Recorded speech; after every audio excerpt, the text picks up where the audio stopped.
کہتے سویرے سویرے آیا تو کہنے لگا پھر مجھے توبہ کرا دیں، آج کے بعد نہ جھوٹ بولوں گا، نہ حرام کھاؤں گا، نہ شراب پیوں گا۔ تو کہتے ہیں جتنے لوگ بیٹھے تھے کان کھڑے ہو گئے، کہا تجھے کیا ہوا؟ کہنے لگا 11-12 سال کا نوجوان آیا مجھے توبہ کرا گیا، چڑھتی جوانی، 11-12 سال 14-15 سال کا بچہ مجھے توبہ کرا گیا۔ تو کہتے ہیں ہم محو حیرت ہوئے کہ اتنا سا بچہ؟ تو کہتے ہیں کسی نیک باپ کا بیٹا تھا، کسی پرہیزگار ماں کا بیٹا تھا، گھر میں تربیت ہوئی۔ اتنے بچے تو خانقاہ بھی نہیں جاتے، اتنے سے بچے تھوڑی کسی ادارے کے فارغ التحصیل ہوتے ہیں، کس مدرسے سے پڑھے ہوتے ہیں؟ کہتے چھوٹی سی عمر۔ تو کہا جناب آپ کو کیسے ملا؟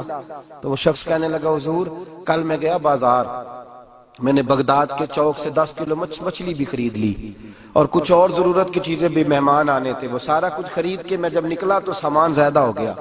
چوک میں مزدور بیٹھے ہوتے تھے، میں نے کہا بھئی میرے ساتھ فلاں محلے تک سامان پہنچانا ہے۔ وہ بچہ کہنے لگا چچا اگر میں چلوں تو، میں نے اس کو ایڈریس وغیرہ بتلایا تو 3 دینار مزدوری طے ہو گئی سامان گھر پہنچانے کی۔ کہتے میرے ساتھ وہ نکلا اور جب رستہ طے کرنے لگا تو رستے میں گرمی بڑی سخت تھی، ظہر کا وقت تھا، ذرا ہم نے چند قدم اٹھائے، 2-4 گلیاں گزرے تھے کہ اذان ظہر کی آواز آنے لگی۔ تو کہتے ہیں بڑی منت کے انداز میں، بڑی گزارش کے انداز میں میری طرف دیکھا، عمر چھوٹی سی ہے، کہنے لگا چچا اگر اجازت مل جائے تو میں ظہر کی نماز پڑھ لوں۔ کہتے ہیں میں ایک جگہ پھٹے پہ بیٹھ گیا اور گپے کرنے لگا، سامان وہاں رکھا، میں نے کہا پڑھ لے نماز۔ کہتے ہیں بچہ نماز پڑھنے چلا گیا، باقی لوگ دیر سے آئے، وہ نماز پڑھ کے جلدی آ گیا۔ میں نے کہا بیٹے تو جلدی آ گیا ہے؟ کہنے لگا اس لیے جلدی آیا ہوں کہ آپ یہ نہ سمجھے یہ کام چور ہے، میں نے نفل چھوڑ دیے ہیں، فارغ ہو کے پڑھ لوں گا۔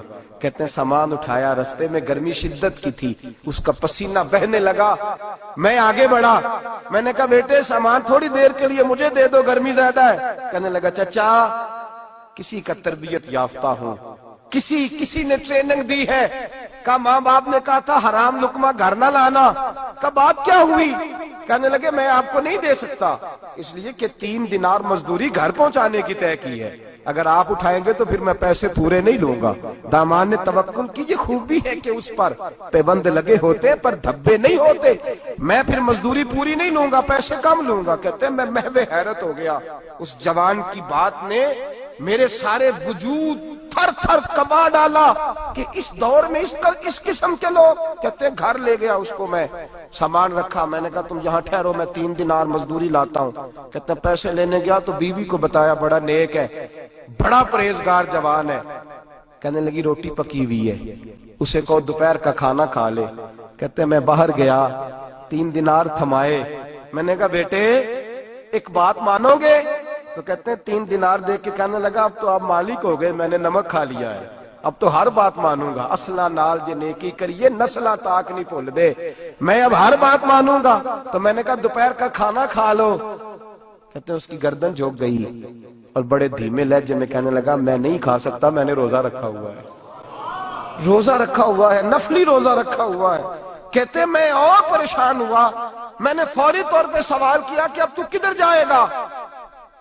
تو کہنے لگا اب میں کہیں نہیں جاؤں گا، میرے 1 دن کا خرچہ میرے ماں باپ نے جو ڈیوٹی لگائی ہے وہ 3 دینار ہے، پورا ہو گیا ہے، اب میں باقی جو وقت بچے گا یا قرآن پاک کی تلاوت کروں گا یا محمد عربی پہ درود و سلام پڑھوں گا، میں اب کوئی اور کام نہیں کروں گا۔